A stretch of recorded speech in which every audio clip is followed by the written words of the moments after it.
Yes, and ladies and gentlemen, welcome back to Psychs World. You can tell I'm a little bit nasally today, but fuck that, you don't have to worry about that. This is the last season, and we don't have anything too special for this roundup of the show for this episode. It's just going to be another talking episode, but we've got so much to fucking talk about, so let's get into it. I suggest if you've not heard any of the Brian Alvarez segments about anything WWE, AEW, or WCW back in the day, then you need to check that out because it's some of the funniest shit I've heard in a long goddamn time. But let's get on the topic of starting with the Super Bowl performance from Bad Bunny. Look, I don't know why y'all advocate for this man as a wrestler. He sucks at wrestling. I don't.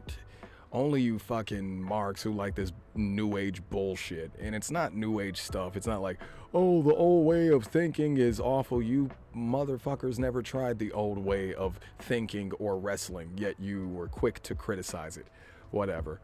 I mean, more wrestlers now are on drugs and medications that they get prescribed, but they abuse them, than wrestlers back in the day who would sneak in cocaine and various other substances they would choose to abuse.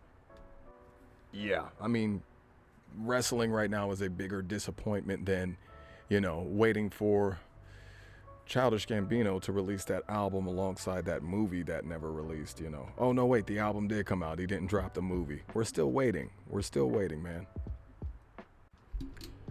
Ricochet believing that he's a top-level talent. That is Adrian from Triggered Wrestling, if I've ever heard it, because that's the level of delusion that you AEW fans constantly, persistently, consistently, and repeatedly embody. I don't know why. I don't know why you love the program. Don't look at me when I say this and say, well, why do you love WWE? I don't. It's awful. It's garbage. It's trash. It's a terrible fucking product, and it's not going to get any better. Neither of them. And remember when Punk said that the company would be better off when Vince McMahon is dead? It's kind of ironic now, right? The company has been worse since he left. Although I don't mind saying fuck him. Anyway, something I can deal with as far as the new age, I put that in quotations loosely, Obafemi versus Powerhouse Hobbs. I'm not calling him Royce, okay? I'm not. I'm just fucking not. When you ask me about that new signee who debuted at the Royal Rumble to a very underwhelming pop, if you ask me, I'm going to tell you it was Powerhouse Hobbs. I'm not going to say, oh, it was Royce Keith. No, what? It's a stupid name. And I understand, trademarking, but what the fuck was the point of putting his name on the screen and then just immediately disbanding with it, immediately doing away with it, just forgetting that it was ever there? You break, the screen breaks, it does some kind of graphic, some sort of animation. And then suddenly, boom, it says Royce Keys. I don't know what the fuck was the point of that. I don't know what the idea was there, what the aim is, but he seems to be enjoying himself, and he's been taken care of by Paul Let You Down Levesque. Paul Disappointment Levesque. You motherfucker.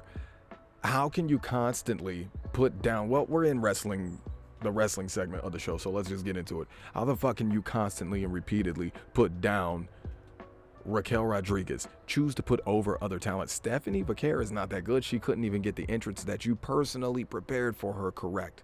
Like, when the horns fully form on the screen, she should still be rising and then stand up. She stands up before the horns ever, fully form. So it just looks stupid visually. And she's just standing there with the belt on. And, she has to have a primarily male audience, because the only thing they give a fuck about is the devil's kiss, which isn't even a wrestling move. I hate it to my core. And I don't hate it because I'm like some sore, bitter old man. No, I hate it because it's fucking stupid. It's dumb to watch. It's not even childish or petulant. Children like stuff that's better than this. They're smarter than that for the most part. But yeah, it's just exhausting to watch these people do this shit every week. And then Raquel can't get over. She can't get the championship again. I don't understand it. She can't go over Rhea Ripley and all these other bitches. Chelsea Green can't go over somebody. Like, WWE doesn't exactly understand how to get people over because they think they have a system like, we get you over, we get you pushed, blah blah blah, put you in different spots, and then in a few years time, maybe a decade, you'll be champion and you'll be our number one person, our number one girl or guy. It's fucking stupid, and it's a piss poor example of what they should be doing. But on the other side of the fence, you've got battery acid. You've got Mr. Khan himself, who is conning everybody out of their money, their tickets. I mean, holy shit, have you seen this spot with the I think it's Tony Storm and Orange Cassidy doing the fucking dance? Nobody thought that was goofy. No one thought it was ridiculous, redundant, stupid, petulant, repugnant, unacceptable. None of that. It was just god awful to see. You know what I mean? So, I mean, hopefully they can move past that, but they are literally just copying WWE every step of the way. And then their excuse for that is, well, WWE didn't come up with this stuff. No, but you did it because you saw it on WWE. Tony Khan does it because he saw it there. He doesn't do it because, well, there was a strap match 100 so years ago. This angle or this gimmick was done 100 years ago or so. No, he just does it because of what he's seen on WWE. And that's kind of like, what is that? You want to call that a paradox, a coincidence, ironic? No, it's none of that. It's just fucking stupid to look in the mirror and say, well, we're the best. We're elite. We are the best of the best wrestlers. No, you're not even the best of the best wrestling promotions. You know what I mean? And it's so clear that Tony Khan is mad that he missed the boat, because that's exactly what he did. He missed the fucking boat, right? All of these wrestlers from TNA and other promotions get to be wherever they want, and yet only some people from, you know, AEW go to WWE or whatever. You know what I mean? And what's crazy is that AEW was really integrating themselves with TNA earlier on, 2020 and 2021.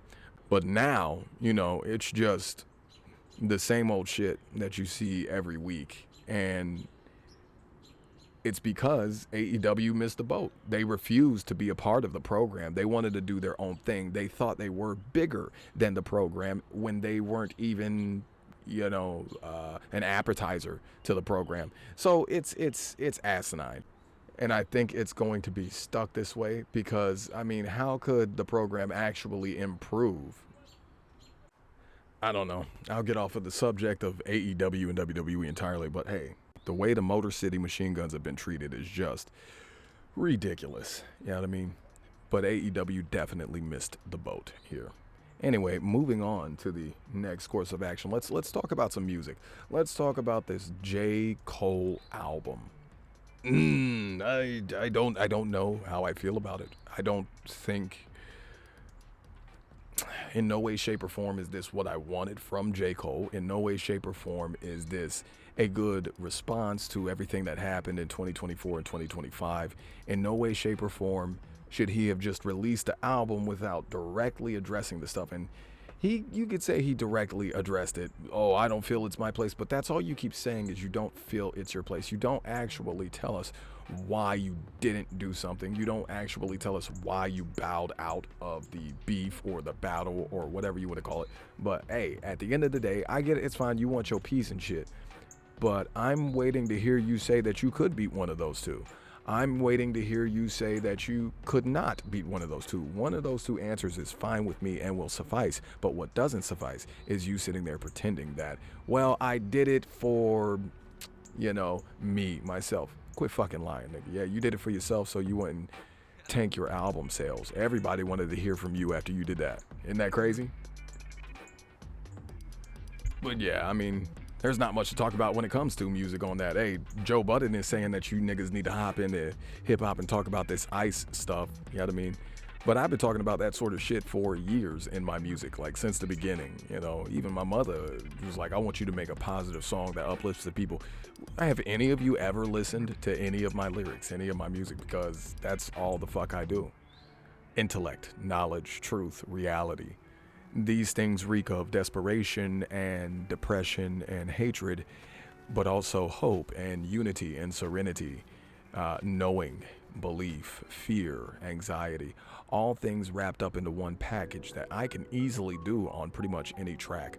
But that's why I say, have any of you ever actually listened? Can any of you actually recite my lyrics? Because if you make a song, I guarantee you I'm going to be able to recite your lyrics because I care. But yeah, let's end the show here. I wanted it to be a shorter episode today. You know, hopefully the sound was pretty good. I'm recording outside today. We'll call it another nature episode. Crickets, I don't think I'm going to return with crickets. I did 4 episodes and it was just meant to be relaxing. It wasn't meant to be anything else. A little bit of intellectual insight. Not even that, just some retrospective on life itself and meaning and some sort of spirituality to it, a little bit of ominous texture, if you will, to the thing itself, right? But I'm just hoping that somebody can actually enjoy what I made, because that's the point. That's all I make it for, is so that somebody will enjoy crickets. But the show is more for me. This is the last season. This is season 9. I'm not 100% sure what episode we're on, but if I had to guess, for this season, we are on episode 20, which means we're on episode 96. So let me just check here. I'm doing the checking. Don't worry. All right, scrolling. So much scrolling to do. And yes, this is episode 20, season 9. I've been your host, your booker, and your commentator for the evening, or whenever the fuck you are choosing to watch this. I'm Psych. Please like, share, subscribe, hit the notification bell, and hey, while you're at it, leave a comment. We like that. This is Psychs World, season 9, episode 20. There are 4 episodes left. I repeat, 4 episodes left, or maybe there's 5. I'm not 100% sure, but I'm pretty sure. There's 4 episodes left, and that'll make 100 episodes in total when I'm done with the last episode. Thanks for watching. Peace out, nigga. Peace out, nigga.